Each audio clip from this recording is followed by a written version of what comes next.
ہر چیز بڑھتی جا رہی ہے حضور. اور شادیوں کے حوالے سے ایک بات کلیریفائی ہو جائے کہ یہ اسلام نے نہیں کثرت ازواج کا حکم دیا. یہ کچھ چیزیں جو تھی وہ تسلسل سے پہلے چلی آ رہی تھی, حضور نے اس کو لیمیٹائز کیا ہے. 4 پہ یہ اس وقت پہلے عربوں میں 10 12 دکھتی ہے. ایک سردار جی بالکل مسلمان ایسا ہی ہوتا ہے ہے. تو اس کے نکاح میں 10 بیویاں تھیں, تو حضور نے فرمایا 4 کو رکھ لو, مرضی ہے باقیوں کا ڈیورس کر دو.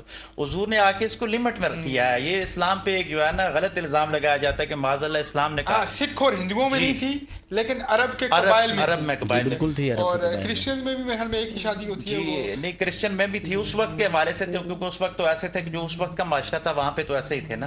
لیکن ہمارے بر صغیر میں ایک خاص بات ہے کہ بر صغیر میں آج ہم جو مسلمان ہوئے ہیں ہمارے ہاں جو ہے وہ ایک ہی ہے. اس وقت بھی جو عرب ہے آپ کا, تو عرب میں تو اب بھی پہلے والی بیوی جو ہے وہ دوسرے کے لیے نکاح کے لیے بیوی انتخاب کے لیے جاتی ہے, رشتہ دیکھنے جاتی ہے اپنے ہسبینڈ کے لیے. تو عرب کا رسم رواج تو ابھی بھی چل رہا ہے, ایسی بات نہیں ہے. نعرہ نہ لگا دیں یہاں پہ.